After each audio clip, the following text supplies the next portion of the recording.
अस्सलाम वालेकुम नाजरीन, मैं हूँ आपकी मेज़बान आयशा महमूद और गैर जानिबदार में आपको खुशामदीद कहती हूँ। मेरे आज के प्रोग्राम में जो मेहमान शख्सियत मेरे साथ इस वक्त मौजूद हैं, अगर हम शोबा सेहत के हवाले से बात करें तो इसमें इनकी बेपनाह काविशें हैं। स्पेशली अगर हम हार्ट डिजीज़ की बात करें जो हमारे मुल्क का एक बहुत अहम और बुनियादी इशू है और तकरीबन हर दूसरा फ़र्द हमें इसमें मुब्तला नज़र आ रहा है। और अगर हम नौजवान नस्ल की बात करें तो अब तो नौजवान नस्ल में भी हार्ट इश्यूज़ हमें बड़े तेज़ी से फैलते हुए दिखाई दे रहे हैं।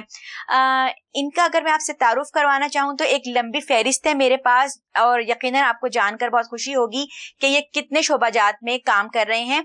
मेरे साथ इस वक्त मौजूद हैं सनाउल्लाह घुमन साहब, जो पाकिस्तान नेशनल हार्ट एसोसिएशन, जिसको पनाह भी कहा जाता है, उसके जनरल सेक्रेटरी हैं। इसके साथ साथ हार्ट हाउस के मेंबर कोर कमेटी हैं, मंथली हार्ट न्यूज़ मैगजीन के सब एडिटर हैं।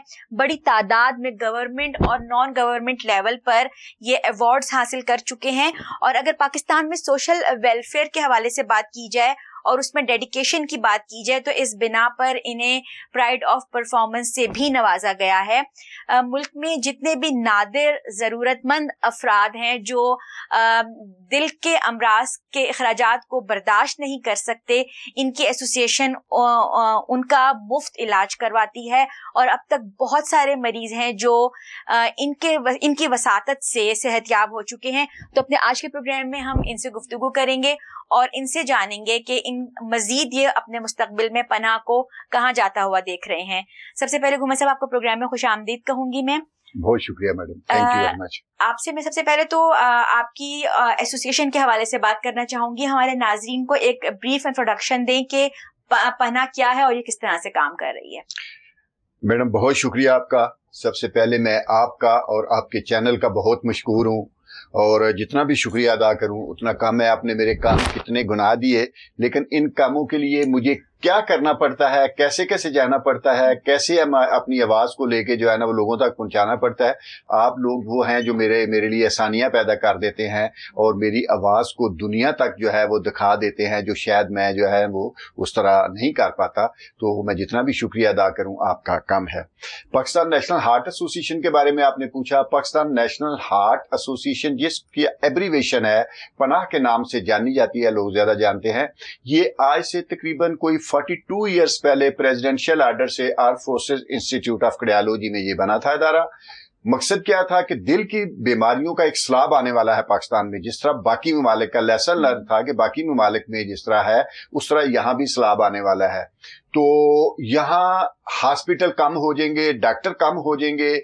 लेसन लर्न क्या है कि जैसे दुनिया ने किया है, वो कहते हैं समझदार आदमी वो होता है जो दुनिया से सीखता है। दुनिया ने क्या किया है, दुनिया ने ऐसे अदारे बनाए हैं कि अपने लोगों को एजुकेट किया जाए, लोगों को जो है वो उनको बताया जाए, उनको एडवोकेसी जो है ना वो की जाए कि किस तरह ये बीमारियां आ रही हैं और हम इनसे कैसे बच सकते हैं। तो ये दुनिया की मिसाल थी जो यहाँ भी प्रेसिडेंट पाकिस्तान ने जो है ना वो जिसको जो है ना वो इसको किया कि यहाँ भी एक अदारा होना चाहिए, पाकिस्तान नेशनल हार्ट एसोसिएशन, जिसका काम ये हो कि लोगों को एजुकेट करे, लोगों को बताए कि ये दिल की बीमारियां क्यों होती हैं, कैसे होती हैं और इनसे कैसे बचा जा सकता है। तो इसके लिए ये अदारा बना था EFIC में और ये काम इसका सिर्फ लोगों को आगाही देना था। लेकिन जैसे भी आपने कहा कि पाकिस्तान नेशनल हार्ट एसोसिएशन कितने काम कर रहा है, तो फिर आस्ता आस्ता हमने इसके काम बढ़ाना शुरू कर दिए। आगाही के साथ साथ हमने ये भी देखा कि लोगों को ये तो एक तो बताया कि दिल वो उस पर हम बातें हैं बाद में कि किस तरह जो है बीमारियों से आप बच सकते हैं, किस तरह आप नॉर्मल जिंदगी गुजार सकते हैं। फिर हमने देखा कि अगर जो है वो दिल की बीमारियों की वजह से किसी को अटैक हो जाता है तो वो उसकी जान कैसे बचा सकते हैं एज ए लेमैन। फिर हमने एक CPR की ट्रेनिंग शुरू कर दी। हम लेमैन लेवल पे स्कूल कॉलेजेस में बड़े बड़े डिपार्टमेंट में एक CPR की फ्री ट्रेनिंग शुरू कर दी कि हम लोगों को बताएं कि जी अगर आपके सामने किसी को अटैक हो जाए तो आप उसकी जान कैसे बचा सकते हैं या हॉस्पिटल तक कैसे उसको लेके जा सकते हैं। ये काम शुरू किया। इसके साथ साथ फिर हमने एक और काम किया कि जब ये कि वेलफेयर ऑर्गेनाइजेशन थी, लोगों की वेलफेयर के लिए काम करती थी, तो फिर कोई मुल्क में डिजास्टर डिजास्टर आ जाए, जैसे वो जल्जला आया था, एक बहुत बड़ा जल्जला जो है ना, जिसमें बड़ा नुकसान हुआ था, आपके सैलाब आते हैं, आपका कोविड का मामला था, इस तरह का, तो फिर क्योंकि ये वॉलंटियर्स टीमें हैं, इसकी डॉक्टर्स भी हैं, सिविल सोसाइटी भी है, बाकी लोग भी हैं, तो फिर हम जो है ना उस वक्त अपनी एक्टिविटी को डिवर्ट कर देते हैं उस साइड पे कि हम जो है वो मखलूक खुदा की खिदमत कैसे की जाए, उनकी जरूरियात को कैसे देखा जाए, डॉक्टर ले जाते हैं, मेडिसिन ले जाते हैं, जरूरियात जिंदगी ले जाते हैं, और ये भी हम करते हैं। और इस दफा तो हमने थोड़ा सा इससे भी आगे का काम किया। मेरे एक दोस्त जो है ना, वो हम जा रहे थे तो एक जगह तो उन्होंने कहा कि क़यामत वाले दिन हम अल्लाह पाक जब क्वेश्चन करेगा कि आपने क्या किया, तो हम कहेंगे अल्लाह पाक हमने आपकी सिर्फ जो है ना वो इंसानों की खिदमत नहीं की, आपके जानवरों की भी खिदमत की। इस दफा हमने जो है ना इंसानों के साथ साथ वो इलाके जहां सैलाब की वजह से जानवर जो है वो बह गए थे, जानवरों के चारे खत्म हो गए थे, इस दफा हमने जानवरों को चारा दिया है।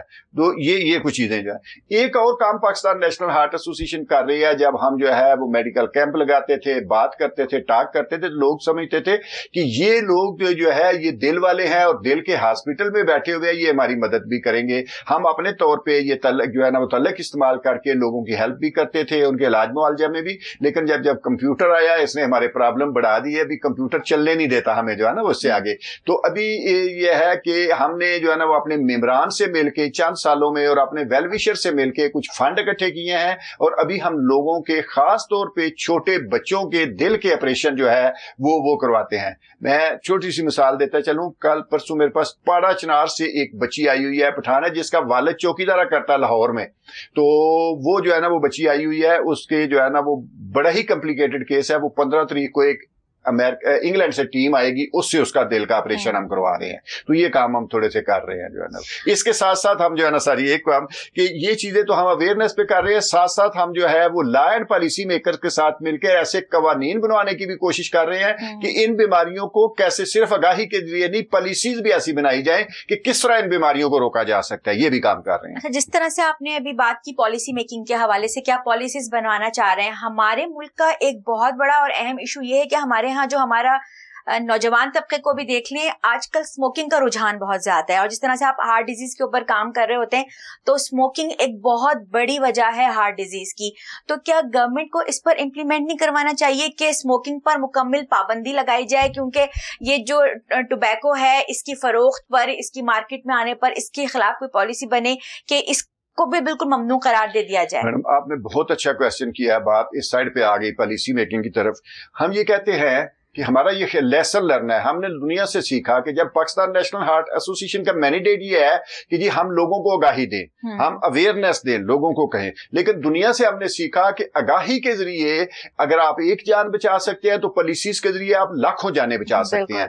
पॉलिसी जो है ये इसका इम्पैक्ट जो है वो ज्यादा होता है और इसका असर ज्यादा होता है, जबकि जो है वो अवेयरनेस जो है इसका इम्पैक्ट बड़ा स्लो होता है। ये वॉलंटियर है, किसी की बात है, मैं आपको बात समझाता हूं, आपका दिल है मेरी बात माने या ना माने, आपकी मर्जी है। जब पॉलिसी होगी, कानून होगा, तो आप बाउंड होंगे कि उसको मानने के लिए। तो पॉलिसी जो है ये बहुत जरूरी है, अवेयरनेस भी बड़ी जरूरी है, लेकिन साथ पॉलिसी भी बड़ी जरूरी है। तो इसलिए पाकिस्तान नेशनल हार्ट एसोसिएशन ने पॉलिसीज पे जो है ना वो काम शुरू कर दिया, और लॉ एंड पॉलिसी मेकर के साथ फिर ऐसे कवानीन जो है ना बना रहे हैं। आपने एक बात की, तंबाकू की, हम जो है वो अभी दिल की बीमारियों से बढ़ के नॉन कम्युनिकेबल डिजीजेस जो है ना वो उनकी तरफ चले गए, जो दुनिया का सबसे बड़ा प्रॉब्लम है, जिसमें दिल की बीमारी एक है। बाकी बीमारियां जो है इसमें जो है वो कैंसर है, इसमें ज़ियाबतीस है, ब्लड प्रेशर है, इसमें जो है वो इस तरह की चीजें जो है ना किडनी फेलियर है।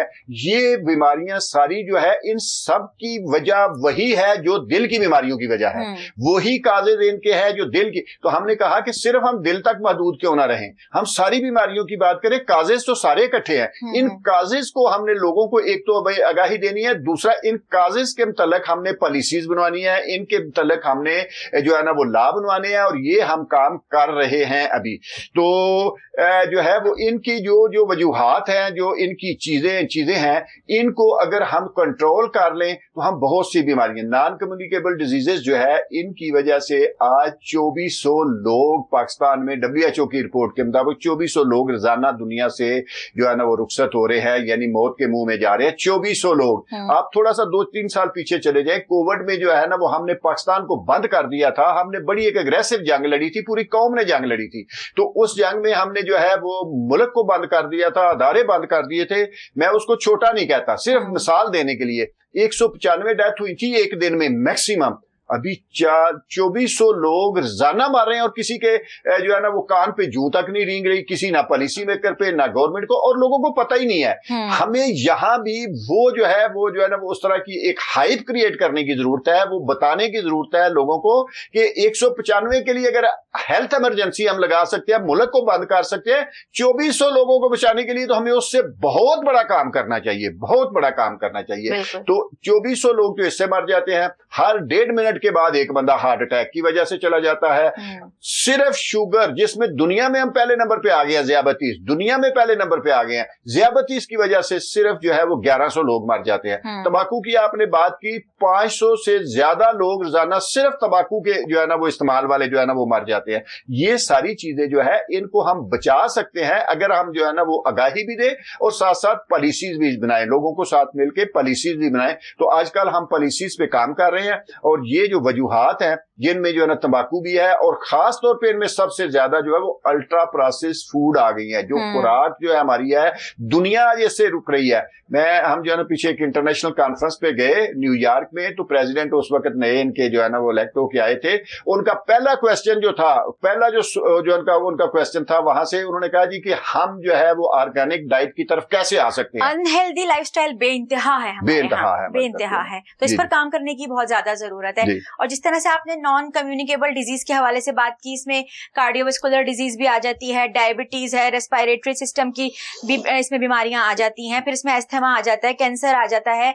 तो ये सारी लॉन्ग लास्टिंग डिजीजेज हैं। और इसमें जिस तरह से आपने कहा कि डायबिटीज, ये हमारे मुल्क में एक बहुत मेजर इशू बन गया है। अब हर दूसरा बंदा, इवन बच्चे हमें डायबिटिक नजर आ रहे होते हैं। तो मुझे ये बताइए कि डायबिटीज से आगाही के लिए हमारे यहाँ मोस्टली मैंने ये देखे हैं कि शुगर का पेशेंट है पर अपनी केयर नहीं कर रहा, एक छोटी सी गोली खा के समझते हैं कि जी हम बस सेहत की तरफ गामजन हो गए हैं। ऐसा क्या लाइफस्टाइल अपनाना चाहिए कि वो डायबिटीज को शिकस्त दे सकें और एक सेहतमंद जिंदगी गुजार सकें? मैडम, सबसे पहली बात तो है कि आपके पास नॉलेज भी है, आप रोजाना बात भी करते हैं, आपने इतनी बीमारियां गिना दी हैं। ये जितनी बीमारियां आपने जो है ना वो गिनी है, ये सारी लाइफस्टाइल की बीमारियां, और ये खुशकिस्मती है कि इन सब से हम बच सकते हैं। जब वायरल की बीमारी होती है ना, वायरस की, तो वायरस जो है ना वो हम बचना मुश्किल हो जाता है, वो एक से दूसरे को तीसरे को लगता है। ये बीमारियां हमारी लाइफस्टाइल की, और इन बीमारियों से जितनी आपने गिनाई है, खुशकिस्मती से हम बच सकते हैं, इनसे बच सकते हैं।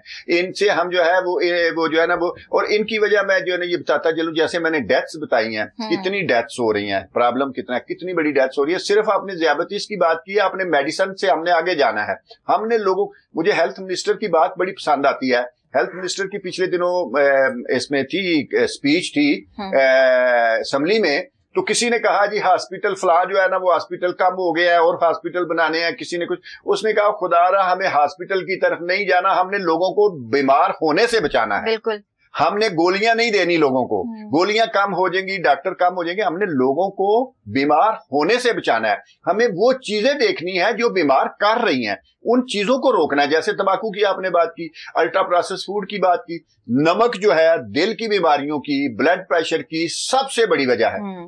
जितना नमक पाकिस्तानी खाते हैं, WHO की रिकमेंडेशन से हम डबल नमक लेते हैं। हमारे यहाँ तो ऊपर छिड़क छिड़क के खाया जाता है। जितना जो है ना नमक हम खाते हैं, WHO कहता है कि पाकिस्तानी सिर्फ अपनी नमक की मकदार को आधा कर दें तो बहुत ज्यादा हार्ट अटैक, बहुत ज्यादा स्ट्रोक आपके खत्म हो जाएंगे। सिर्फ नमक को कम कर दें, मीठे को कम कर दें तो 30% आपकी कंट्रीब्यूशन जो है वो मीठे की है। मीठा जो है ना अगर कम कर दें, सिर्फ शुगरी ड्रिंक के बारे में कहा जाता है कि 30% ये कंट्रीब्यूट करती है इसमें ज़ियाबतीस में।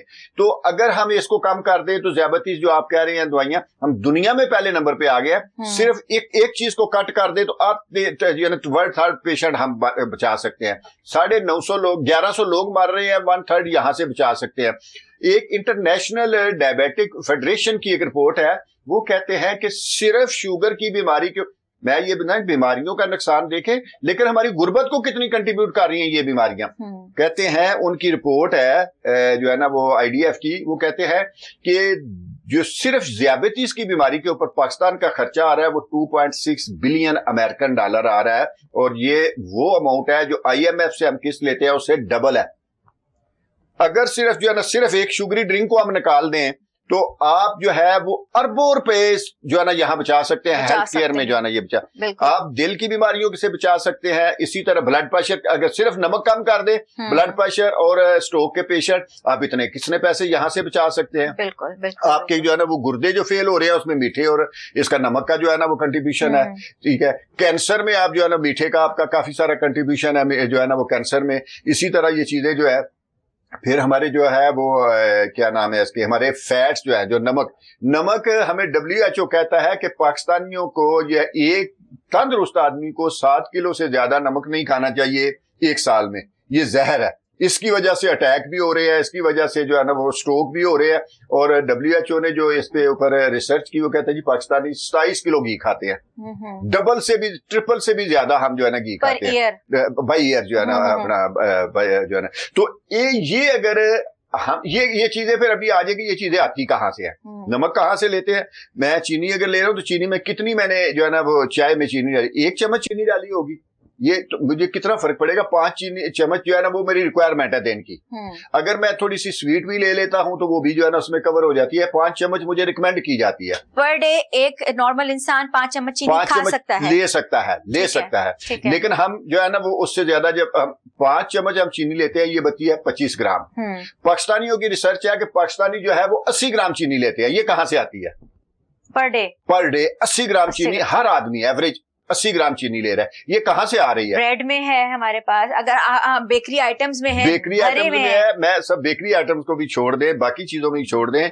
अगर आप एक गिलास जो है वो मीठा मशरूम लेते हैं तो लेते हैं 8 चम्मच चीनी आप ले जाते हैं, एक गिलास में 8 चम्मच। और हमारे यहाँ तो जो है ना वो गिलास पे गिलास चल रहे होते हैं, जो है ना वो चल रहे होते हैं। हमारे यहाँ तो खाना और दावतें उसके बगैर मुकम्मल ही नहीं समझी जाती, मुकम्मल ही नहीं होती। तो चीनी कहाँ से आती है? यहाँ से शुगरी ड्रिंक्स से। ऑयल कहाँ से आता है? ट्रांस फैट कहाँ से आते हैं? ये बाजारी खाने जो होते हैं इनका टेस्ट बढ़ाने के लिए, इनमें सारी करने के लिए ऑयल वहां से आता है। घर में आप अगर 3 टाइम भी खाना बनाएं तो कितना घी डालेंगे? 4-5 अगर लोग हैं तो कितना घी डालेंगे? वो जो है, और वो जो है वो आपकी उससे नहीं जाता, मकदार से ज्यादा नहीं होता। ये चीजें जो बाजार से आप लेते हैं ये हमारी। और ये मैं आपको एक और बात बताता चलूं, ये जो जितनी बाजारी खाने आ गए हैं, जितने, ये साजिश के तहत 80s से पहले नहीं होते थे। 80s से पहले नहीं होते थे, बीमारियां कम होती थी। प्लस ये कि आपने देखा है कि अगर हम आज से 40-50 साल के, जैसे मैं अगर अपने पेरेंट्स के जमाने की बात करूं तो जो मेरे पेरेंट्स ने एक हेल्दी लाइफस्टाइल जिया है, उन्होंने जो खालिज ग़िज़ाएं खाई थी, उनकी वजह से उनकी उम्र 80-80 साल तक वो पहुंचे हैं। इवन बॉडी में भी ताकत होती थी कि जी काम कर रहे हैं, खड़ रहे हैं। हमारी जो जनरेशन अब आप देखें इतनी स्लो हो गई है कि उठकर काम करने को भी कहो, सारा दिन बैठे रहेंगे, लैपटॉप्स हैं, गैजेट्स हैं, इस पर बैठकर काम करेंगे, और साथ भूख लगेगी तो क्या होगा जी, बाहर से ऑर्डर हो जाएगा।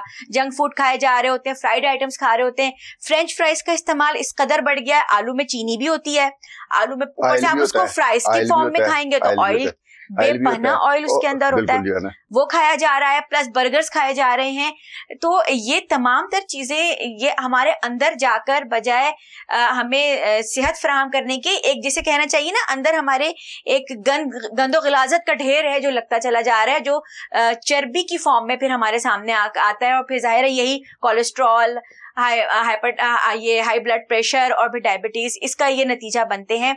तो आप अपने तहत तो ये अवेयरनेस पैदा कर रहे हैं, आपकी एसोसिएशन इसके ऊपर काम कर रही है, लेकिन वही वाली बात है ना कि जब तक हम गवर्नमेंट की सतह पर इम्प्लीमेंटेशन नहीं करवाएंगे, जब तक इनके ऊपर बैन नहीं लगेगा, ये शुगरी ड्रिंक्स हैं। अब रमजान आ रहा है तो आप देखिएगा कि एड्स की भरमार आ जाएगी सामने, इसी के एड्स आएंगे कि जी रोजा खोलना है तो आप इससे खोल लें, इसका इस्तेमाल करें। तो इस पर इम्प्लीमेंटेशन बहुत जरूरी है, इस पर क्या कहेंगे? मैडम, जो हम बात पहले कर रहे थे कि हमें पहले तो ये सोचना है कि ये चीजें आई कहां से आए, किधर से आई हैं। हम तकलीद करते हैं बाहर के लोगों की, हम उनकी करते हैं, लेकिन वो अभी जो है ना वो इसको शिफ्ट, मैंने अमेरिका के प्रेसिडेंट की आपको बात बताई, वो कहता है कि जी उसने जो है ना प्रायोरिटी है हमारी, हमने ऑर्गेनिक की तरफ आना है। अभी मैं पिछले दिनों पढ़ रहा था, सैन फ्रांसिस्को का मेयर जो है वो प्रेस कॉन्फ्रेंस कर रहा है आपके मीडिया के सामने बैठ के वो कह रहा है आज के बाद ये अल्ट्रा प्रोसेस फूड वाले लोग जो है इनके ऊपर हम पर्चे करवाएंगे, इनके ऊपर केस करेंगे कि ये लोगों को मार रहे हैं, हमारे बच्चों को मार रहे हैं। देखें कि वो लोग जिन्होंने हमें साजिश के तहत, हमें दी, वहां से आई ना ये सारी चीजें, यूरोप से आई, वहां से आई। हमारे पास तो सादा ग़िज़ा होती थी, सादा ग़िज़ा लोग खाते थे, वहां उन्होंने हमें मारने के लिए ये दिया, और खुद वो कह रहे हैं कि जी हम लोगों के ऊपर केस करेंगे जो जो ये चीजें बना रहे हैं उनको करेंगे, और वो खुद कह रहे हैं कि हम जी ऑर्गेनिक, हम जो है ना वो डाइट की तरफ आएंगे। लेकिन हमें उन्होंने इस साइड पर कह रहे, हमें भी एक तो सोचने की बात है, हमारे लिए भी सोचने की बात है, इंडिविजुअल के लिए भी, और हमारी गवर्नमेंट के लिए भी सोचने की बात है। ब्रांड्स पाकिस्तान में ये जंक फूड के लिए काम कर रहे हैं ना, तो ये सारा जो कमाई है ये जा उन्हीं के पास रही। हाँ, ये देखें, ये देखें, सारा बाहर ये सबसे बड़ी बात कि वो जो है वो हमें मार रहे हैं, साजिश के तहत हमें मार रहे हैं, हमारी बीमारी और हमारी इकोनॉमी को भी वीक कर रहे हैं। हम जो है ना एक तो पैसे दे के पहले जो है ना वो उनके वो प्रोडक्ट खरीदते हैं, वो प्रोडक्ट खरीद के वो जो है ना उनको पैसे देते हैं, वो प्रॉफिट लेके बाहर चले जाते हैं। और हमारी सबसे बड़ी बदकिस्मती ये है कि हमने इसको अपने लाइफस्टाइल का एक स्टैंडर्ड मेंटेन कर लिया है कि अगर तो जी जंक फूड खाया जा रहा है,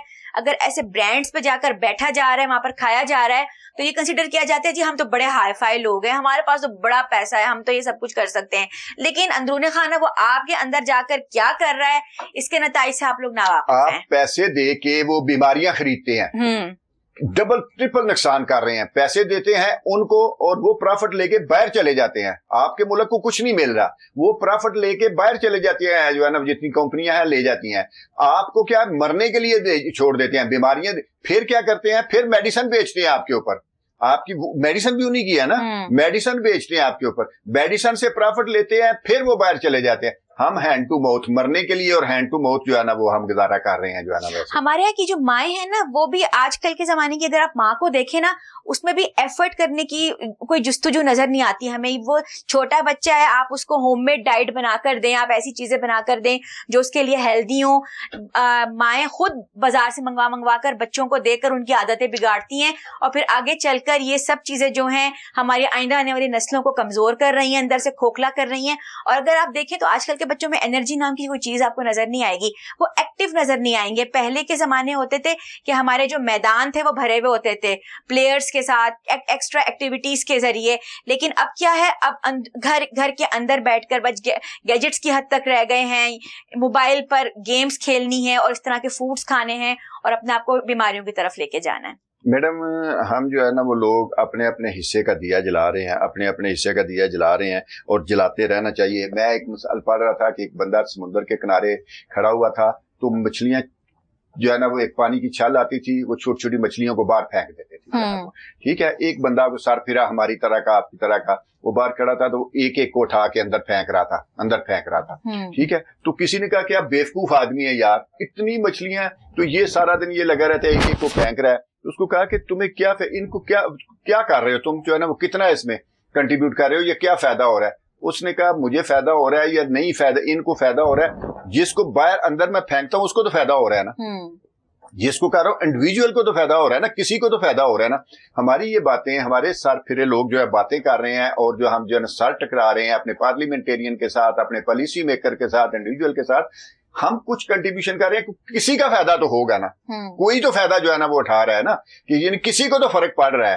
तो अभी हमने ये बात कर ली, प्रॉब्लम की भी बात कर ली, हमने रीजन की बात कर ली, जैसे तंबाकू की बात की, हमने शुगरी ड्रिंक की बात की, हमने जो है ना वो अल्ट्रा प्रोसेस फूड की बात की। तो अभी हमें इस साइड पे देखना चाहिए कि इसका सोल्यूशन क्या है। कि ये जो नॉन कम्युनिकेबल डिजीज हैं, जिसकी एक बहुत बड़ी रेंज हमारे पास मौजूद है, जैसा कि मैंने बताया था, इसमें कार्डियोवास्कुलर डिजीज भी आ जाती है, डायबिटीज है, इसमें हाइपरटेंशन भी आ जाती है, एंजाइटी भी इसमें आ जाती है, एस्थमा का इशू है जो इसमें चल रहा है, रेस्पिरेटरी इश्यूज हैं वो इस पे बहुत ज्यादा डिस्कस किए जा रहे हैं।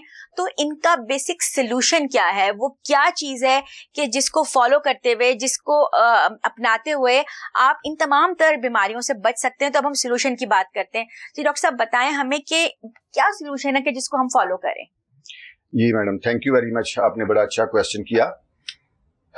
जब हमने जो है ना ये प्रॉब्लम देखे कि इतने बड़े प्रॉब्लम है, इतनी डेथ्स हो रही हैं, इतना हमारा इकोनॉमी को लॉस हो रहा है, हमारी गुर्बत को कितना कंट्रीब्यूट कर रहा है। मैं ये जो है बताया करता हूँ कि अगर 2 किस्तें लें ना हम IMF से, तो हम सिर्फ शुगर की दवाई पूरी कर सकते हैं पाकिस्तान की। ब्लड प्रेशर के लिए हमें फिर किसी से लोन लेना पड़ेगा, कैंसर के लिए किसी और से लोन लेना पड़ेगा, जो है वो किडनी के दवाइयों के लिए किसी और से, ये लोन ले लेके तो हम दवाइयां खाते रहेंगे। हाँ। वो लोन देंगे हम जो है ना वो इंटरेस्ट के साथ वापस करेंगे। फिर अगर अभी हमने जो है ना वो 2.6 बिलियन लिया है तो नेक्स्ट टाइम हमें जो है ना वो हो सकता है 4 पे पहुंच जाना चाहिए, क्योंकि हमने इंटरेस्ट भी देना है। तो ये बढ़ते जाएंगे, कर्जा बढ़ता जाएगा, मुल्क गरीब होता जाएगा और गुर्बत बढ़ती जाएगी। ना सिर्फ हमारी जो है ना ये हेल्थ को नुकसान पहुंचा रहे हैं, हमारी जो है ना प्रीमेच्योर डेथ हो रही है, बल्कि हमारी गुर्बत को भी जो है ना ये कंट्रीब्यूट कर रही हैं ये चीजें। तो इनका ये तो ये था प्रॉब्लम जो है ना वो। दूसरा हमने इनकी रीजन देखी कि रीजन इनकी जो है ना वो आपने लाइफस्टाइल की बात की कि ये लाइफस्टाइल की बीमारियां हैं। लाइफस्टाइल की बीमारियों में क्या है कि ये खुद बीमारियां हम जनरेट करते हैं। इसमें सबसे पहली वजह जो है, सबसे पहली रीजन जो है वो ये है हमारी डाइट, कि डाइट जो है ना वो सबसे पहली वजह है। दूसरा जो है ना वो इसके साथ देखा जाए तो आज के जमाने में एंजाइटी जो है वो ये सबसे बड़ा प्रॉब्लम है। हम अल्लाह का शुक्र अदा नहीं करते, लोगों के साथ कंपटीशन में जाते हैं। कंपटीशन में उसके पास गाड़ी है तो मेरी बड़ी होनी चाहिए, घर छोटा है तो मेरा उससे बड़ा होना चाहिए। ये भी हम खुद क्रिएट करते हैं। अल्लाह पाक ने जो है ना वो कहा है कि सब्र करें, जो आपको मैंने दिया है, जो आपके लिए बेहतर है वो मैंने दिया है, लेकिन ये भी हम क्रिएट करते हैं। तीसरी बात जो है वो है एक्सरसाइज की कमी। आजकल हम खाते बहुत ज्यादा हैं, इतना ज्यादा खाते हैं जैसे जो है ना वो पहले एक बंदा महीने में या हफ्ते में जितना मीठा या ऑयल या चीजें लेता था, एक दिन में अभी लेता है। लेकिन हमारी जो है ना वो एक्सरसाइज कोई नहीं है, बॉडी मूवमेंट कोई है ही नहीं, बॉडी मूवमेंट नहीं है। गैराज टू गैराज गाड़ी है, गैराज में घर से गाड़ी भी बैठते हैं, ऑफिस में पहुंच जाते हैं, ऑफिस में बैठ के सारा दिन खाना पीना है, चाय पीनी है, बिस्कुट खाने हैं, वो चीजें खानी है, लेकिन मूवमेंट कोई नहीं है। शाम को जी थक के आ गया जी, बिल्कुल जी बड़ा आज काम किया, थक के आ गया, कल जाके हमने जो ये हो गई। इसके बाद जो है वो एक्सरसाइज की कमी भी होगी। इसके बाद जो तंबाकू नोशी है, तंबाकू जो है वो तड़का लगाती है इन बीमारियों को, तड़का लगाती, जैसे नहीं वो खाने को तड़का लगाने, टेस्ट बनाने के लिए ये तड़का लगाती। मीठे का इस्तेमाल हमारा बहुत ज्यादा हो गया है। तो ये चीजें हैं जो ये सारे आपने प्रॉब्लम गिनाए हैं, इन प्रॉब्लम की वजह जो है वो ये है। अभी हम कंट्रोल किस किस को कर सकते हैं, वो जो है ना ये है लाइफस्टाइल। उनको अगर कंट्रोल कर ले तो ये सारी बीमारियां हम बच सकते हैं। सिर्फ एक जो है ना वो हम डाइट की बात करें तो डाइट में जो है ना वो हमारी मीठा भी आ जाता है, नमक भी आ जाता है, बाकी चीजें भी आ जाती हैं।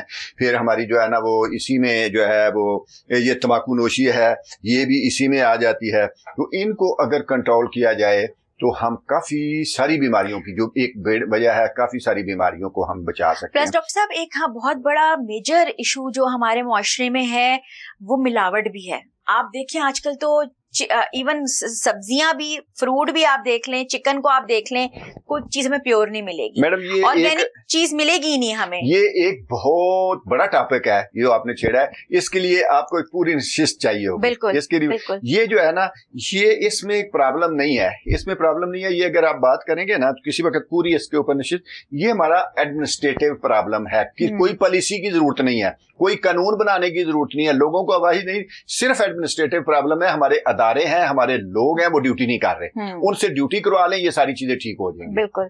ये पूरा एक टॉपिक है, किसी वक्त फिर इसके ऊपर बात करेंगे। अच्छा, ये आपने जो सॉल्यूशंस बताए हैं, लेकिन हमारी आवाम इन सॉल्यूशंस पे अमल नहीं करती। मैं ये बताता हूँ, क्या करें? एक तो अवाम है, अवाम को तो हम देते हैं आगाही। मैंने कहा कि आगाही के प्रॉब्लम क्या है। आगाही के प्रॉब्लम ये है कि ये वॉलंटियर जॉब है, आपकी मर्जी है माने या ना माने। एक सिगरेट पीने वाले को आप कहेंगे ना कि सिगरेट, वो कहेगा जी जहर है, बुरी चीज नहीं है, जहर है।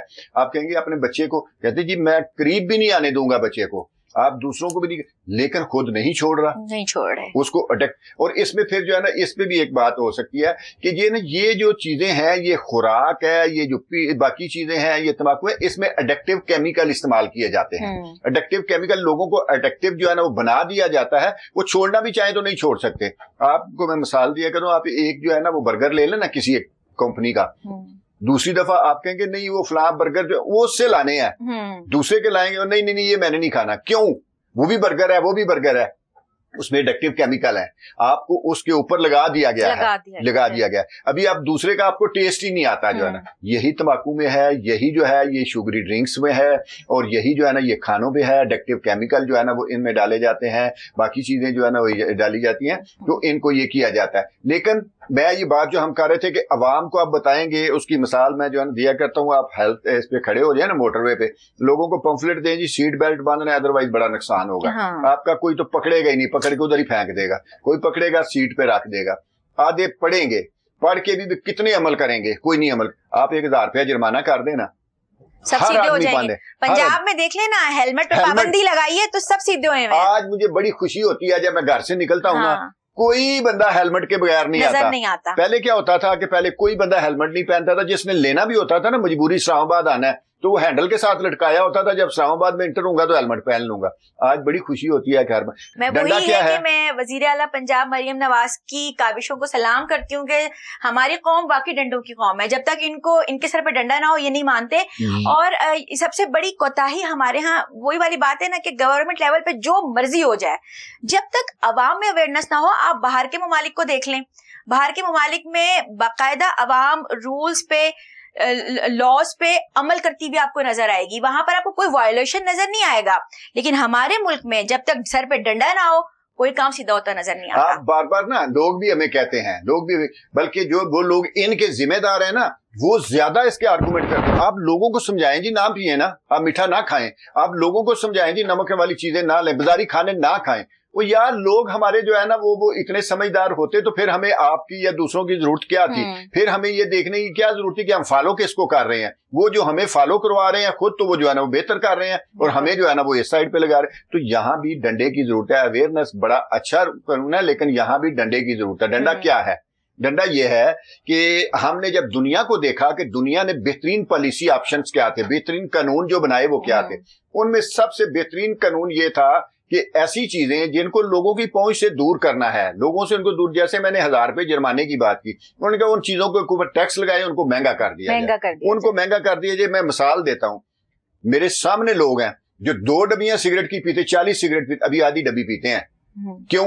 वो कहते हैं जी वो सिगरेट महंगे हो गए हैं तो अभी जो है ना, बल्कि पिछले साल तो जो है ना जो बजट के बाद मुझे ये एक ट्रेंड चला था, कोई पहले जो होता था ना सिगरेट पीने वाला दूसरे को ऑफर करता था, अभी कोई ऑफर नहीं करता था। वो जो हो गया यार बड़ी मुश्किल से अपना वो अलहदा होके पी लेते थे, यार किसी को देना ना पड़े, सिगरेट महंगे हो गए हैं। मैंने काफी लोगों को पूछा जिन्होंने कहा जी मैं 1 डब्बी पीता था, 2 डब्बियां, अभी आधी डब्बी पे गालियां भी दे रहे थे। यही बात जो है वो शुगरी ड्रिंक सिगरेट तो सिगरेट नॉर्मल सिगरेट के साथ साथ अब तो आप देखें ट्रेंड चल गया, ई सिगरेट भी आ गई है, शीशा भी आ गया है। अब तो ऐसी ऐसी चीजें सामने आ गई हैं कि हर चीज ही जिसकी तरफ नजर उठा लें वो आपके लिए तबाही का बायस बन रही है। मैं यही कह रहा हूँ कि ये सारी चीजें रोकने के लिए अगर सिर्फ हम वॉलंटियर रहेंगे, हम सिर्फ अवेयरनेस पे काम करेंगे तो अवेयरनेस काम नहीं करेगी। डंडा बहुत जरूरी है। अभी जो है वो आपको पब्लिक प्लेस पे जो है वो सिगरेट की पाबंदी है, ठीक है, लेकिन हमें पता भी है पब्लिक प्लेस पे आपने सिगरेट नहीं पीना। मैं एक दिन एक हाल में बैठा हुआ था शादी में, एक बच्चा था 18-19 साल का, 20 साल का, वो जो है ना वो इलेक्ट्रिक वेप जो है ना लगाया हुआ था। वो सिगरेट फिर भी खत्म हो जाता है, एक आधे मिनट में या कुछ देर में खत्म हो जाता है, फिर थोड़ी देर बाद लगाता है। उस बंदे ने हमें बैठने नहीं दिया, बिल्कुल वो जो है ना वो खत्म ही नहीं हो रहा था और इतना धुआं था, धुएं पे धुआं, धुएं पे धुआं।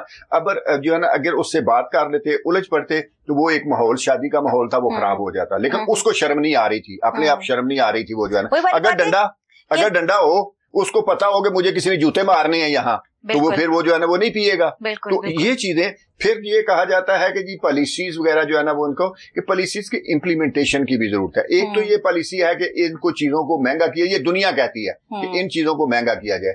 दूसरी चीज जो है वो जो पॉलिसी है वो ये है कि इनके ऊपर फ्रंट ऑफ पैक, जैसे तंबाकू के ऊपर है, हर चीज जो खतरनाक है उसके ऊपर लिखा जाए, क्लियर कट लिखा जाए। कम से कम जो जिसको नहीं पता वो तो जो है ना वो उनको तो पता चल जाए। ये कि मैं अपने प्रोग्राम के तवज्जुह से नाजरीन तक और इंतजामिया तक एक बहुत अहम पॉइंट इस वक्त पहुंचाना चाहती हूँ और इसकी अवेयरनेस बहुत जरूरी है।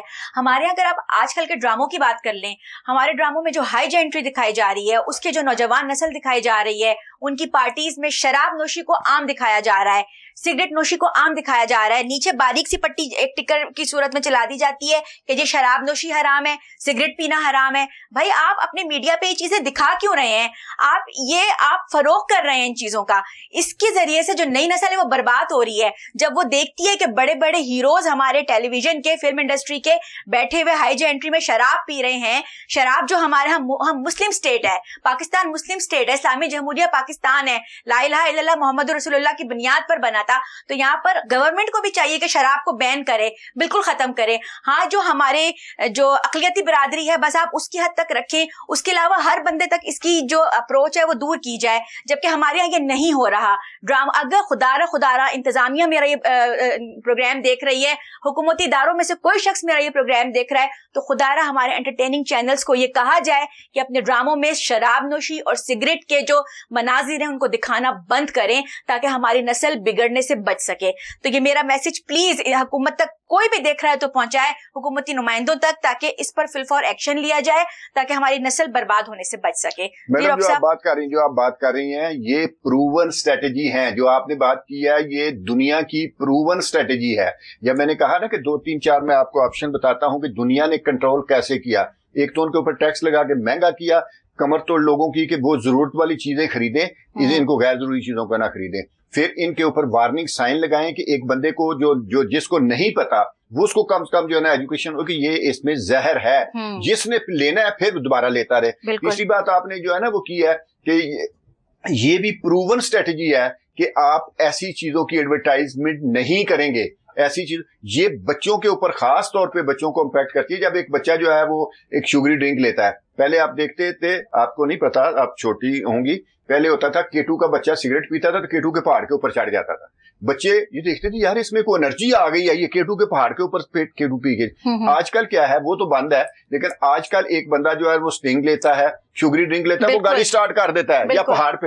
वो बच्चे जो छोटे छोटे हैं वो क्या मैसेज लेंगे कि ये क्या चीज है? बच्चे के हाथ में होती है, वो पीते फिर रहे होते हैं, इसीलिए कि वो वहां से मुतासर होते हैं। तो ये भी एक पॉलिसी ऑप्शन है कि जबरदस्त पॉलिसी है कि इनकी एडवर्टाइजमेंट ऐसी चीजों की, अब एडवर्टाइजमेंट करें, अच्छी चीजों की एडवर्टाइजमेंट करें, लेकिन वो चीजें जो नुकसानदेह हैं उनकी एडवर्टाइजमेंट के ऊपर पाबंदी होनी चाहिए। बिल्कुल, ठीक है।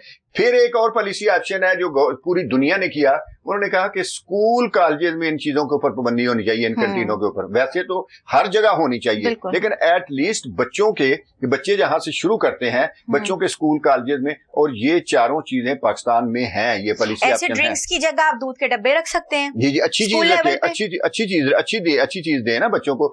जो आपने बच्चे पहले माओ की बात की, माएँ हमारी जो माएँ घर से बना के देना चीज कोई, बिल्कुल घर से कोई चीज बना। अभी ना कल परसों मैं देख रहा था तो कहीं बात हो रही थी कि हमारे पास अल्टरनेट क्या है। तो अल्टरनेट हमारे पास जो है ना, ये ईरान है हमारा मुल्क, पूरी दुनिया में लस्सी जो है ना वो भेज रहा है, इंपोर्ट कर रहा है, और हमारा अपना जो आइटम है दूध जो है, दूध है, ये है। फिर जो है ना वो स्कंजवी है। और अभी मुझे जो है ना उस दिन एक बंदा बात कर रहा था, जब हम छोटे छोटे थे तो माएँ जो है ना वो घरों में क्या बनाती थी, वो बादाम और इनकी वो चीजें करके ना, तो ये मशरूब बनते थे हमारे यहाँ। तो आजकल आसानियां, माओं ने आसानियां पैदा कर ली, करना कुछ नहीं है। मेहमान आने वाले हैं, सारा दिन खाना बनाना पड़ता है आपको, तो खाना क्यों बनाए, ऑर्डर कर देंगे शाम आराम से बैठ, पता ही नहीं किसी को कि आज घर में कोई फंक्शन है, शाम को बस खाना आ जाता है, बना बनाया आ जाता है। हमने खुद भी आसानियां पैदा कर दी हैं। तो हमें इन चीजों को डिस्करेज करना चाहिए, इन चीजों को डिस्करेज करके तो हमें जो है ना वो हेल्दी लाइफ की तरफ आना चाहिए।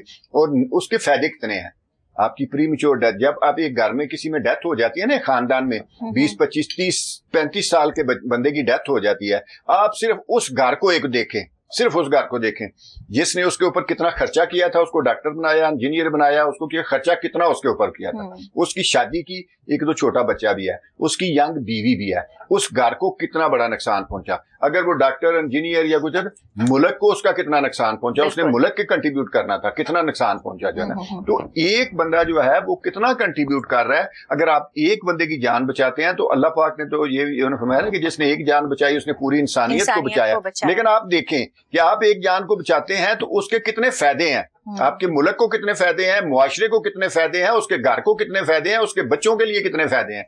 बच्चे उसके जो है ना सारी उम्र डिस्टर्ब हो जाएंगे बेचारे अगर उसकी डेथ हो गई है तो हमें ये शऊर जो है ना बेदार करना चाहिए। और इसमें सबसे ज्यादा जो मैं जो है ना बार बार कहता हूं, इसमें सबसे ज्यादा हक जो है वो गवर्नमेंट का है। डंडे वाली कौम है हम, जब तक डंडा नहीं होगा हम सीधे नहीं। प्लस हमारे मीडिया का भी ये किरदार होना चाहिए कि वो अच्छी चीजों को हाईलाइट करे और बुरी चीजों को, जो खराबियां हैं उनको डिस्करेज करें। और ये जो है ना, ये भी सारी चीजें जो है ना ये इसके लिए होनी चाहिए कि गवर्नमेंट का डंडा, जो मीडिया वाले निशानदेही करें, गवर्नमेंट उसके ऊपर डंडा चलाए। हेलमेट के ऊपर चलाया है ना, ठीक हो गया, बाकी चीजों के ऊपर किया है, चलान कर रहे हैं। आजकल जो है ना वो उस तरह नहीं है, ट्रैफिक जो है ना उस तरह नहीं हो रही है। तो ये तो हमें सारी चीजें बताती हैं कि जब तक हम मोटरवे पे चढ़ते हैं, सीट बेल्ट भी बांध लेते हैं, स्पीड भी जो है ना रख लेते हैं, जो ही मोटरवे से उतरते हैं सीट बेल्ट उसी वक्त खोल देते हैं जो है ना वो सारे। चलो साहब, जिस तरह से हमने बात की ये जो नॉन कम्युनिकेबल डिजीज के हवाले से, तो थोड़ा सा मैं आपसे ये भी जानना चाहूंगी कि एक तो हमारे जो आजकल का लाइफस्टाइल है वो इसकी एक बुनियादी वजह है, लेकिन क्या ये जो शुगर है, दिल के अमराज हैं, ब्लड प्रेशर है, ये इस तरह की डिजीज क्या ये जेनेटिक भी होती हैं कि अगर एक बंदा है जो इन तमाम तर चीजों को फॉलो भी कर रहा है और अच्छी डाइट भी ले रहा है, लेकिन उसके पेरेंट्स को इस तरह की बीमारियां हैं, तो क्या जेनेटिक भी होता है ये? बिल्कुल डॉक्टर साहब, ये है अपना जी, बिल्कुल है, ये भी होती है। और हमारे खास तौर पे जो है ना हमारा जो एरिया है, हम जिस एरिया में रहते हैं जो है ना, उसमें भी ये प्रॉब्लम है, जिस एरिया में हमारा मुल्क है उसकी वजह से भी है, पेरेंट्स का भी है। लेकिन बात यह है कि एक चीज जो है, एक गाड़ी जो है वो बनाई गई है जो है वो 3 लोगों के लिए, 4 लोगों के लिए, उसकी स्पीड रखी गई है 80 किलोमीटर। अगर आप उसको 100 पे चलाएंगे, आप उसके ऊपर 5-6 लोग बैठा देंगे तो वो उसकी लाइफ कम हो जाएगी, उसकी लाइफ कम हो जाएगी। अगर उसकी एसओपी जो है, एसओपी के मुताबिक चलेंगे तो वो जो है वो उसको प्रॉब्लम होना है, गाड़ी ने पुराना होना है, गाड़ी ने खराब होना है, ठीक है, उसमें वो जो ना चीजें हैं, लेकिन उसकी जो है ना वो अपने टाइम के साथ जो है ना वो होगी। तो अगर आपने उसके ऊपर 2 की बजाय 4 की बजाय 7-8 सवारियां बिठा दी हैं, अगर उसकी लिमिट है कि जो है ना वो उसकी लिमिट जो है ना वो 80 है, आप उसको 120 पे चला रहे हैं, तो वो जल्दी उसकी तरफ जाएगी। यही यहाँ प्रॉब्लम है कि इसको हम जो है वो डिले कर सकते हैं। ये बीमारी आनी है, अगर जो है ना वो पेरेंट्स की तरफ से आनी है, लेकिन उसको आप डिले कर सकते हैं, ज्यादा से ज्यादा डिले कर सकते हैं, ये डिपेंड करता है आप पे। ठीक ठीक। डॉक्टर साहब, जिस तरह से आपकी एसोसिएशन है, जिस तरह से आपने प्रोग्राम के शुरू में भी बताया था कि ये जो गरीब और जरूरतमंद अफराद हैं, जिस तरह आपने उस बच्ची का बताया कि वो आई भी है आपके पास इलाज के लिए और उसके मेजर सर्जरी होने वाली है, तो आप मुझे बताएं कि हमारे चैनल के तवस्सुत से आप नाजरीन को क्या बताएंगे कि किस तरह से पनाह में फंडिंग की जा सकती है ताकि आपको भी सपोर्ट हो, क्योंकि जाहिर है आपका इदारा ऐसा है कि एक बहुत बड़ी जिसे कहना चाहिए ना, बहुत बड़े लेवल पे ये काम कर रहा है, तो ऑब्वियसली फंडिंग के बगैर तो ये सारा कुछ नहीं पॉसिबल। तो आप बताएं क्या ऐसा तरीका है कि आपको अप्रोच किया जा सके और आपकी हेल्प की जा सके इसमें? बहुत शुक्रिया मैडम, मैं तो ये बात नहीं कर रहा था, लेकिन आपने ये बड़ी अच्छी बात की। एक बच्चे के ऊपर आजकल 10 से 12 लाख रुपया खर्चा आता है, एवरेज, इससे ज्यादा भी आता है। मैं कल जो है ना वो हम बात कर रहे थे, हम आपस में दोस्तों को, साथियों को, अपने मेंबरान को कहते हैं, मेंबर हमारे थोड़े थोड़े कंट्रीब्यूट करते हैं, फिर हम जो है ना वो कई दफा कोई जो है ना वो कुछ लोगों को भी कहते हैं। तो पिछले दिनों हमने एक फंक्शन किया तो हमें तकरीबन को 45 लाख रुपया जो है ना वो मिला। ठीक है। तो मैं कल देख रहा था 45 लाख में कितने लोगों के ऑपरेशन हुए? 5 लोगों के, 5 लोगों के कम बेश करके ना 5 लोगों, 4 या 5 लोगों से हुए। बहुत महंगा इलाज है, बहुत महंगा इलाज है। और आप मांग के, मेरे पास जब बच्चे लोग आते हैं ना, पेरेंट्स आते हैं या दूसरे आते हैं, तो मैं कहता हूँ कि आप बताएं आपके पास भी कुछ है, कुछ है? तो वो कहते हैं जी, कई तो कहते हैं जी हाँ इतने से हैं हमारे पास, इतने कम है। मुझे बड़ी खुशी होती है कि चलो मेरी कंट्रीब्यूशन कम हो गई। कुछ कहते हैं जी हम तो किराया भी किसी से लेके आए हैं। मैं कहता हूँ यार थोड़ा सा कोशिश करें आप भी, आपके लिए मैं मांग रहा हूँ, मांग के लोगों से ले रहा हूँ, तो आप भी थोड़ा सा को किसी रिश्तेदार को, किसी साथी को, क्योंकि आपकी के लिए मैं लोगों से मांग रहा हूँ, आप किसी अजीज को, रिश्तेदार को, यार को थोड़ी सपोर्ट कर दें। लेकिन लोग कहते हैं जी नहीं वो तो जो है ना ऐसे है, ऐसे है। बहुत महंगा इलाज है, मांग के आप इसको पूरा नहीं कर सकते।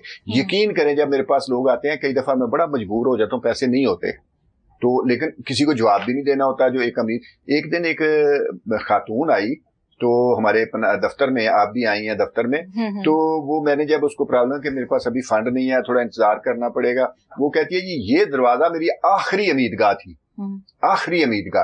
तो जो आपने कहा है, अगर कोई मुखय्यर हज़रात, आगे रमजान भी आ रहा है, आपने ज़कात भी देनी है, सदकात भी देने हैं, अगर कोई मुखय्यर हज़रात इसमें हिस्सा डालना चाहें, हमें लोग देते भी हैं, कोई तो पनाह का दफ्तर है AFIC, arm forces institute of cardiology, जो दिल का आर्मी का हॉस्पिटल है MH में, वहां हमारा दफ्तर है। किसी से पूछेंगे पनाह का दफ्तर, तो वहां आप जो है ना आ सकते हैं। और हमें जो है ना, मैंने एक कैंपेन चलाई थी कि मैंने जो है ना एक कैंपेन चलाई, आपके मीडिया के दोस्तों ने भी हमें मुझे मदद किया, तो मैंने कहा कि जी 10 रुपए सदका हर बंदा दे दिया करे, इतनी बड़ी बात नहीं है, रोजाना 10 रुपए सदका। एक दिन मैं गाड़ी में आ रहा था तो एक बूढ़ी सी माँ की मुझे कॉल आई, उन तक कैसे आवाज पहुंची। मुझे कहती है पुत्र तेरा नाम सनाउल्ला घुम्मन है। मैं कहा जी अम्मा जी हाँ मेरा नाम सनाउल्ला घुम्मन है। पुत्र वो 10 रुपए तेन देने ने किवें देवां। मैं क्या अम्मा जी वो तुहानू किवें पता चल। उन्हें क्या मैं किते देखिया सुनिया तू 10 रुपए मांगना है लोगों को। मैं कहा जी हाँ अम्मा जी मैं 10 रुपए 10 रुपए। कहती मैं भी 10 रुपए देने ने। मैं क्या अम्मा जी तुसीं इस तरह करिया करो एक डब्बा रख लो ते ओदे विच ना 10 रुपए महीने बाद मैं लड़का भेजा करांगा तुहाडे कोल लै आवे करेगा।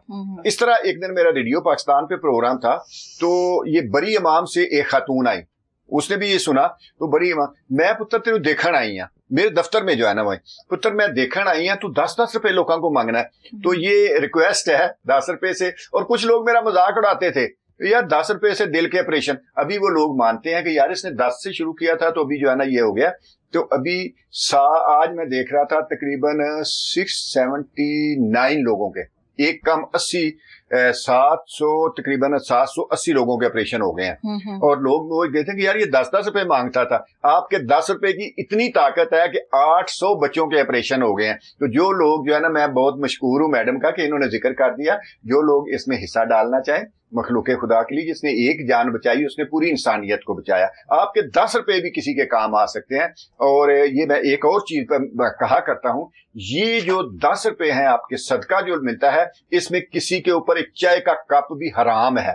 हराम है जो इससे चाय का कप भी लेगा वो सारे उन बच्चों के ऊपर लगते हैं। अच्छा ये आपका सिर्फ इस्लामाबाद ये पिंडी बेस्ड है या इसको और शहरों में भी आप फैलाएंगे इसको? ये हमारे जो है ना आजकल ऑपरेशन जो हो रहे हैं वो कराची शिफा में भी हो रहे हैं, PNA शिफा कराची में हो रहे हैं, RIC में हो रहे हैं, फिर ये सारी RIC रावलपिंडी कडियालू जी है इसमें भी हो रहे हैं और AFIC में भी हो रहे हैं। ठीक है। लेकिन हमारा सेक्रेटरीट मेंबर तो हर जगह पे है लेकिन सेक्रेटरीट यहाँ ही है हमारा जो अपना। अच्छा इसके लिए आप प्रॉपर कोई अकाउंट नंबर अपना नहीं आप इंट्रोड्यूस करवा सकते हैं कि अगर किसी ने ऑनलाइन बिग भेजने आपको सदकात वगैरह तो उसके थ्रू भी आ जाए? अभी मेरे पास नहीं है अकाउंट नंबर लेकिन अकाउंट नंबर दिया जा सकता है। वो हम जो है ना एक पम्फलेट जो है वो तकसीम करते हैं उनके ऊपर अकाउंट नंबर भी लिए। तो ऑनलाइन भी हमें पूरे पाकिस्तान से ऑनलाइन भी लोग भेजते हैं। अभी मेरे पास जो है ना फिलहाल वो नंबर याद नहीं होगा मेरा। तो वो फिलहाल उसमें जो है ना कि लोग जो है हमें पूरे पाकिस्तान से ऑनलाइन भी भेजते हैं पैसे उसमें। इवन के 10 रुपए भी जायज कैश पे 10 रुपए भी भेजते हैं लोग जो है ना वो। आपका बहुत शुक्रिया आपने अपना कीमती टाइम दिया और इतनी हमें मुफीद बातें बताई। नाज़रीन हमारी बात हो रही थी सनाउल्ला घुम्मन साहब से और नतीजा यही निकला है कि जब तक हम अपना लिविंग स्टैंडर्ड खुद नहीं चेंज करेंगे अपना लाइफस्टाइल खुद नहीं चेंज करेंगे तब तक हम एक सेहतमंद जिंदगी की तरफ नहीं बढ़ सकते। वही वाली बात है कि अगर हम आज से 30-40 साल पहले अपने बड़ों की जिंदगी को देखें तो उस वक्त में हमारे जो मैदान थे वो आबाद हुआ करते थे और वहां पर हमें उछलते कूदते नौजवान मिलते थे। और अगर हम अब की बात करें तो अब हमारे मैदान वीरान है और हमारे जो अस्पताल हैं वो आबाद हुए हैं और अब अस्पतालों में मरीजों की तादाद ज्यादा है जबकि जो हमारे प्ले एरियाज हैं प्ले ग्राउंड है वो हमें खाली सुनसान नजर आते हैं। तो असल चीज ये है कि अपने आप को एक्टिव करें। एक्टिव लाइफस्टाइल हमारा होना चाहिए, हेल्दी लाइफस्टाइल होना चाहिए। जंक फूड से हटकर हेल्दी फूड की तरफ आएं, ऑर्गेनिक फूड की तरफ आएं और एक्सरसाइज को अपना मामूल बनाएं तो यकीनन हम ये जो मेजर डिजीज हैं इनसे बच सकते हैं। थोड़ी सी एफर्ट करनी पड़ेगी, थोड़ी सी हिम्मत दिखानी पड़ेगी लेकिन ये हिम्मत आपकी जिंदगी को बढ़ा सकती है, आपकी कीमती जान को जाया होने से रोक सकती है और आपके आगे जो आपके बच्चे हैं उनका मुस्तकबिल संवर सकता है। क्योंकि आप जरा ये सोचें कि हर गुजरता हुआ दिन आपके लिए भी और आपके बच्चों के लिए भी कितना जरूरी है। तो अगर आप आज अपने लिए एहतियात कर रहे हैं तो वो सिर्फ आप अपने लिए एहतियात नहीं कर रहे बल्कि अपने बच्चों के लिए भी एहतियात कर रहे हैं क्योंकि आप हैं तो आपसे आपके बलबूते पर आपके बच्चों का मुस्तकबिल है। तो यहाँ मेरे प्रोग्राम का वक्त खत्म हुआ जाता है। इंशाल्लाह अगले हफ्ते फिर किसी अहम इशू के साथ आपकी खिदमत में हाजिर होंगी। जब तक के लिए आयशा महमूद को इजाजत दीजिए। अल्लाह हाफिज।